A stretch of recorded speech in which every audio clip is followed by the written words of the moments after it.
Your time is running out my friend. 2024 आने वाला है और हम सभी को कहीं ना कहीं फोकस की बहुत ज़रूरत है।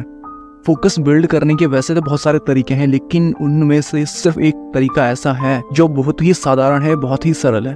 वो है ध्यान, मेडिटेशन। हो सकते हैं बहुत सारे लोग काफ़ी टाइम से मेडिटेशन कर रहे हों, लेकिन उनको रिजल्ट्स नहीं मिल रहे होंगे, सक्सेस नहीं मिल रही होगी। दोस्त, रीज़न सिर्फ इतना है कि हम बिना समझे ध्यान को करना शुरू कर देते हैं। हम समझ नहीं पाते कि एक्चुअल में ध्यान है क्या, किस तरीके से किया जाता है। क्या 24 के 24 घंटे भी ध्यान को किया जा सकता है? आप जहाँ हो, जैसी भी कंडीशन में हो, वहीं पे ध्यान कर सकते हो और अपना फोकस बिल्ड कर सकते हो। और मेडिटेशन के लिए यूट्यूब पे बहुत सारी वीडियोस देखी, बहुत सारे कंटेंट देखे, लेकिन जो सबसे यूनिक और हेल्पफुल मुझे लगा वो है रजनीश ओशो जी की बातें, और वही मैं आपको शेयर करने वाला हूँ। तो चलिए स्टार्ट करते हैं। कहते हैं कि चीन में एक सुंदर कवि था, उसके जैसा कवि आज तक कोई नहीं हो पाया, लेकिन जितनी अच्छी पोइट्री वो लिखा करता था उतनी अच्छी आज तक कोई नहीं लिख पाया। और अगले 20 साल तक वो अपनी पोइट्री में खोया रहा, सिर्फ ये जानने के लिए कि सुंदरता क्या है। एक रात वो किताबों में डूबा हुआ था और अचानक से उठा। वो दरवाजे के पास गया और पर्दा हटाया तो उसने देखा कि आसमान में एक सुंदर सा चांद है। मीठी मीठी हवा चल रही थी और उस हवा में फूलों की सुगंध उसके नाक तक पहुंची। और तभी एक पानी में रहने वाला पक्षी जोर से चीखा और उस जल पक्षी की चीख में कुछ घटित हो गया। उसको ये एहसास हुआ कि 20 साल किताबों में डूबा रहा, लेकिन मुझे आज तक सौंदर्य का पता नहीं चला, और आज मैंने सिर्फ पर्दा हटाया और मुझे सौंदर्य दिख गया। लोग कहते हैं कि ध्यान क्या है? ध्यान है पर्दा हटाने की कला, और ये पर्दा कहीं बाहर नहीं, ये तुम्हारे अंदर पड़ा हुआ है, और ये पर्दा आपके विचारों से बना हुआ है। कुछ अच्छे विचार हैं तो कुछ बुरे विचार हैं। अब जैसे ही आपने विचारों को रोकना चाहा, ध्यान को ठहराना चाहा, वैसे ही आपके जीवन में कुछ घटित हो जाएगा। और जब आप निर्विचार हो जाते हो, उसी दशा का नाम ध्यान है, मेडिटेशन है। रजनीश ओशो जी बताते हैं, ध्यान का सीधा सा मतलब है कि तुम हो और जगत भी है, लेकिन तुम दोनों के बीच में विचारों का पर्दा नहीं है। बस यही ध्यान है। कभी सूरज को देखकर, कभी चांद को देखकर, कभी पशु पक्षी वृक्ष को देखकर, फूलों को देखकर मन में इतना भी विचार नहीं कि ये एक फूल है, वृक्ष है, पहाड़ है। बिल्कुल मौन, मन में एक भी विचार नहीं उठ रहा है। उस घड़ी का नाम ध्यान है, मेडिटेशन है। लेकिन ये कंडीशन कभी कभी होती है, जब तुम चाहोगे तब नहीं होगा, क्योंकि जहाँ चाहत होती है वहाँ विचार शुरू हो जाते हैं। लेकिन अब सवाल ये आता है कि ध्यान है क्या, इसको किस तरीके से करें? पता तो चल गया कि ध्यान है क्या, लेकिन अब इसको किस तरीके से करें? देखो, ध्यान के लिए सिर्फ इतना सा करना है कि 24 घंटों में से कुछ समय अपने लिए निकाल के सब काम छोड़ दें। लेट जाओ बिस्तर पे या समंदर के किनारे, ठंडी ठंडी रेत पर, नदियों की आवाज़ सुनो, वृक्ष के नीचे बैठ जाओ और पत्तों की आवाज़ सुनो। और इसीलिए गौतम बुद्ध ने अपने शिष्यों को प्रकृति के बीच में रहने के लिए बोला, कोई मंदिर या मस्जिद जाने के लिए नहीं बोला, क्योंकि प्रकृति के बीच में एक समय ऐसा आएगा जब आप उसके साथ में मिल जाओगे और आपको पहला अनुभव हो जाएगा ध्यान का। फिर आपके लिए उसके बाद ध्यान करना काफ़ी आसान हो जाएगा। फिर तुम समझ जाओगे कि ध्यान को पाना सीधा रास्ता नहीं है, उसके लिए आपको जल्दबाजी को छोड़ना पड़ेगा। तो इसलिए 24 घंटे में से 1 घंटे के लिए शरीर को ढीला छोड़ दो और प्रकृति में खो जाओ। पक्षियों की आवाज़ सुनो, नदियों की आवाज़ सुनो, हवा को महसूस करो। और अगर कुछ ना हो करने को तो अपनी सांसों को सुनो। और गौतम बुद्ध ने भी इसी बात पर जोर दिया है कि अपनी सांसों पर ध्यान एकत्रित करो। सांस आ रही है और सांस जा रही है, बस देखते रहो अपनी सांसों को और इन सांसों की एक माला बना लो। फिर आप एक दिन हैरान हो जाओगे कि आप अपनी सांसों के साथ में जुड़ चुके हो। सब कुछ एक हो जाएगा, तुम भी मिट जाओगे और ये संसार भी मिट जाएगा।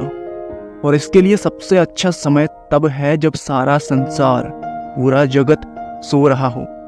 और अगर आधी रात को भी नींद टूटे तो घबराना मत, यही सही समय है ध्यान करने का। इससे अच्छा टाइम तुम्हारे लिए कोई और हो ही नहीं सकता। सब सोए हुए हैं, बस बैठ जाओ अपने बिस्तर पर। इससे अच्छा मौका दोबारा कभी नहीं मिलेगा। अब रात के सन्नाटे को सुनो, ये रात की चुप्पी, सब सोए हुए हैं, थोड़ा इसको महसूस करो। और ये बाहर की शांति भी तुम्हारे अंदर की शांति पैदा कर देगी। बस ध्यान रहे कि इसको अपना फिक्स टाइम मत बना लेना। कोई अलार्म नहीं होना चाहिए कि रात को ध्यान करना है, क्योंकि ध्यान कभी बुलाने से नहीं आता और जोर जबरदस्ती से ध्यान कभी नहीं किया जा सकता। और ध्यान के लिए मन का होना बहुत जरूरी है। अगर आपका मन नहीं है तो ध्यान करना बिल्कुल भी सही नहीं है। और जब मन करे तभी ध्यान में बैठ जाओ, जब आपका मन थोड़ा शांत हो, आनंदित हो, चिंताओं से मुक्त हो। बस यही ध्यान करने का सही समय है। लेकिन लोग अक्सर इसका उल्टा करते हैं। जब उनका मन दुखी होता है, निराश होता है, तब वो लोग ध्यान करते हैं। जैसे अक्सर लोग भगवान को दुख में याद करते हैं, और यही सबसे कठिन है। इसलिए लाइफ में जब भी खुशियां हो, थोड़ा सुख हो, शांति हो, तभी ध्यान करो, तभी भगवान को याद करो। जैसे किसी से मिलने के बाद आपका मन हैप्पी हो तो इस टाइम को बिल्कुल भी मत छोड़ना। बस बैठ जाना एकांत कमरे में, क्योंकि इस समय परमात्मा आपके सबसे निकट है, आपके बहुत करीब है। सुख यानी हैप्पीनेस।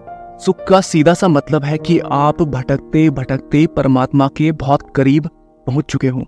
तो इस टाइम को बिल्कुल भी मत खोना। कोई जगह ढूंढ लेना और ध्यान के लिए बैठ जाना। और ध्यान रहे, दुख में कभी परमात्मा नहीं दिखता। ऐसा लगता है कि ये दुनिया कोई शैतान चला रहा है, और दुख में कोई दया की भावना नहीं आती। लेकिन लोग दुख में मंदिर जाते हैं, मस्जिद जाते हैं, गुरुद्वारे जाते हैं, भगवान को याद करते हैं और सुख में भूल जाते हैं। तो इसलिए लाइफ में जब भी खुशियां आए तो प्रकृति के बीच में लेट जाना और इस प्रकृति को महसूस करना। और फिर एक समय ऐसा आएगा कि आप समझ जाओगे कि ध्यान करने का सही समय कौन सा है। आपने सुना होगा, अक्सर लोग कहते हैं कि बचपन में बहुत सुख था, बहुत हैप्पीनेस थी। कभी सोचा आपने कि ये कौन सा सुख था? क्या बचपन में आपके पास में बहुत सारा धन था? बिल्कुल भी नहीं। एक 2 रुपए के लिए रोना पड़ता था। माँ बाप के सामने पैसों के लिए मोहताज बनना पड़ता था। स्कूल जेल की तरह था, जहाँ रोज रोज बांध कर भेजा जाया करता था। तो बचपन में सुख कहाँ था? न धन था, न पद था, न प्रतिष्ठा थी, और ना ही सम्मान था। तो अब सवाल ये आता है कि लोग कौन से सुख की बात करते हैं? देखो, सुख कुछ और था। तितलियों के पीछे भागते भागते ध्यान उतर जाता था, जहाँ कोई विचार नहीं, कोई टेंशन नहीं, सिर्फ आप और तितली ही हुआ करते थे और कुछ नहीं। और देखा जाए तो बचपन में ध्यान के अतिरिक्त और कुछ भी सुख नहीं है। अगर किसी से बचपन का सुख पूछा जाए तो इंसान चिंता में पड़ जाएगा, क्योंकि ध्यान के बारे में उसने कभी सोचा ही नहीं है। बच्चे को पता ही नहीं होता कि वो ध्यान में है। खेल कूद में इतना खो जाता था कि इस चीज का कभी पता ही नहीं लग पाया। और जब तुम बड़े होते गए, विचारों में फंसते गए और ध्यान खोता गया, चिंताओं में डूबते गए और भूल गए वो क्षण जब ध्यान लगता था और खुशी महसूस होती थी। कभी बच्चों को देखना, आप बिना रीजन के, बिना कारण के खुश रहते हैं। बस वही ध्यान है। और ध्यान का सीधा सा मतलब है विचारों के पर्दे को हटाना। एंड आई होप आप लोगों को भी रजनीश ओशो जी की कुछ बातें बहुत हद तक समझ आई होंगी और बहुत सारी चीज़ें आपको क्लियर हुई होंगी कि ध्यान क्या है, किस तरीके से किया जाता है। और मेरे लिए भी ये बातें वन ऑफ द बेस्ट हैं, और इन्हीं बातों से मुझे भी क्लियर हो पाया है कि एक्चुअल में ध्यान है क्या। सो मिलते हैं नेक्स्ट पार्ट में। आज के लिए इतना ही। Wish you all the best. Thank you so much.